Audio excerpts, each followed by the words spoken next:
Welcome to the Global Pages channel. Please like and subscribe to contribute to our channel's development. Okay, let's get into it.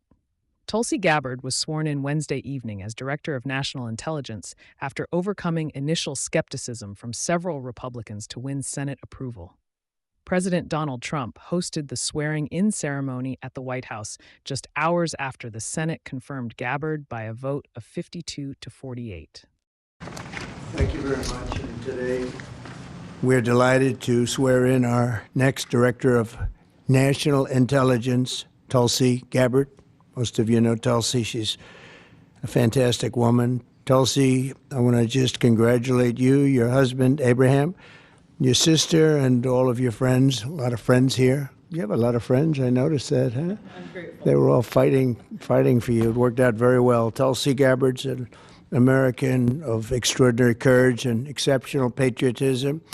She's devoted her entire life to public service, and I've watched her for years on different shows and everything. I said, she's a woman of great common sense, and, we like the common sense. It's a word that's being used a lot. I think we started it in terms of politics, but it's a word that's used a lot. It's usually pretty effective, too, and you really are. I've watched you even on Larry King. You're very young. I don't know how you were Larry King, but you're very young. But you were, and you always had the situation covered properly. At 21 years old, Tulsi became the youngest woman ever elected to the Hawaii State Legislature. After 9/11, she joined the Hawaii Army National Guard and deployed abroad 3 times and highly respected by everybody. So many people writing in letters saying she was so exceptional even then. She continues to serve as a lieutenant colonel in the U.S. Army Reserve, and Tulsi also served 4 terms in the United States House of Representatives, where she was a member of the House Armed Services Committee. She is a former vice chair of the National Democratic Party. Can you believe that? And here she is. That's very nice. We have a few of them. But she was never a Democrat. She was, at heart, she was a Republican. I watched her. And was a 2020 Democrat candidate for President of the United States. It's not easy, right? It's not so easy. People think it's easy. It's not easy. Throughout her service, Tulsi has always distinguished herself as a leader of the highest caliber. She's earned the respect and admiration and love of Americans on both sides of the aisle as her profound commitment to the values that keep us free, and she really does have those values as much as anybody. In recent years, Tulsi has been a courageous and often lonely voice speaking out against radical left's attacks on free speech and the dangers of an unelected deep state. And I have to say she was very, very strong for me when I was going through all of the fake news and all of the problems that we had with some very sick people. She was always out there. Before I really knew her as well, she was out there defending me, so I appreciated that, Tulsi.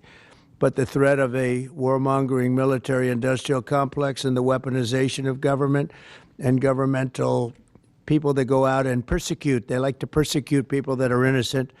Tulsi herself became a target of that weaponization when she was outrageously placed on a suspected terrorist watch list by the Biden regime. It's a very evil regime after criticizing their appalling abuses of power.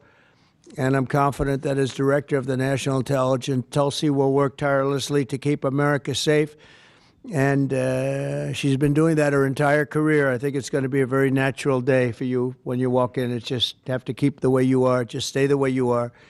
She'll be clear-eyed and she'll be focused on the threat of radical Islamic terrorism and lots of other threats, too, threats from within, and give no quarter to America's foreign enemies. At the same time, I'm entrusting Tulsi with the responsibility of overseeing urgently needed reforms to the U.S. intelligence community to protect the rights and the civil liberties of all Americans. She'll provide the American people with transparency, eliminate corruption, shrink the bloated bureaucracy, and restore honesty, integrity, and trust to the national security state. There's only one thing I can say, that there's nobody like her for this job. This was a very easy one for me. She was recommended by some of the top people in that world. It's a little world, it's a little smart world.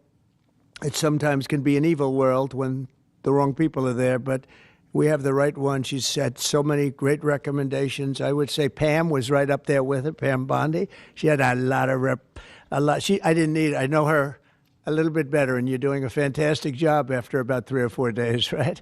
You've had a lot of experience, but you've never seen anything like this, Pam. But you're going to do fantastic as the Attorney General, fantastic. So thank you and congratulations. We did this with Pam a few days ago, and this is again my honor. So congratulations to Tulsi, and I think Pam is going to administer the oath, and when she does that, I'll sign your new certificate. Good. Thank you. Thank you very much, everybody.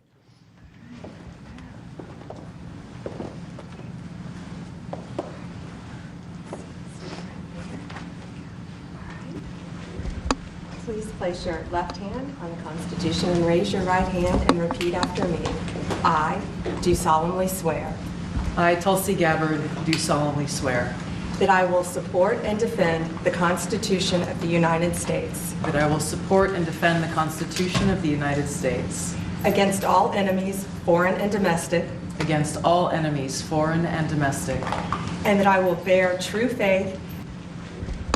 Please place your left hand on the Constitution and raise your right hand and repeat after me.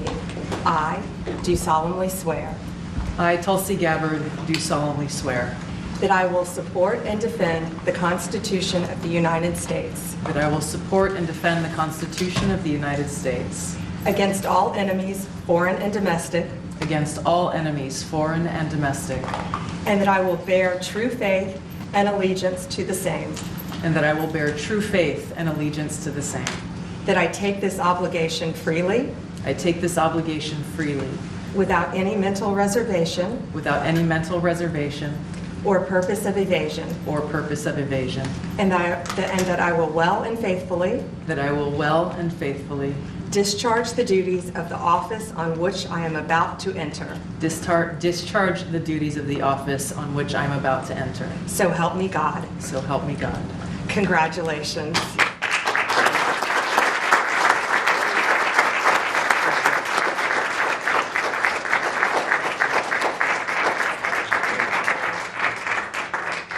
great.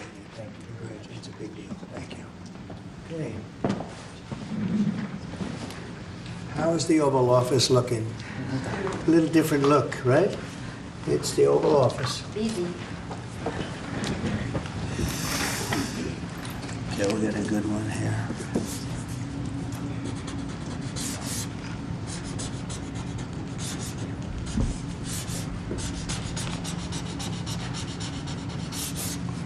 Okay, not bad.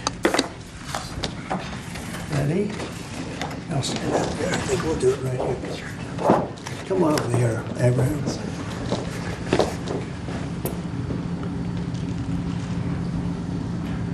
Okay, I'm sure there are no questions. Mr. President. Where will you be with You know what, I'd like to have Tulsi say a few words first, and we could answer a couple of questions, okay? Good. Leave that.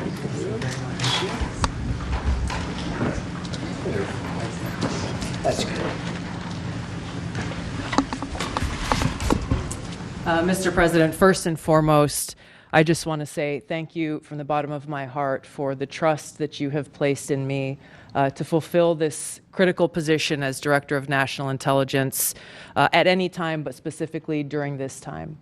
Unfortunately, the American people have very little trust in the intelligence community, largely because they've seen the weaponization and politicization of an entity that is supposed to be purely focused on ensuring our national security. So I look forward to being able to help fulfill that mandate that the American people delivered to you very clearly in this election, to refocus our intelligence community by empowering the great patriots who have chosen to serve our country in this way, and focus on ensuring the safety, security, and freedom of the American people. As you've said, Mr. President, this is what I've dedicated my life to, and it is truly humbling to be in this position, to serve in your administration, help to rebuild that trust, and ultimately to keep the American people safe. Last thing I'll mention, that in your National Prayer Breakfast speech, You made a statement about your legacy of wanting to be remembered as a peacemaker. I know that I can speak for many of my fellow service members who are here today, veterans, Medal of Honor recipients, how deeply that resonates with us. For those who volunteer to put their lives on the line when duty calls, but to have a president and commander-in-chief who recognizes the cost of that sacrifice and ensuring that war is the last resort, not the first. So thank you for your leadership on behalf of my friends here and all who wear the uniform. We're grateful. Thank you. Thank you. Congratulations. Thank you.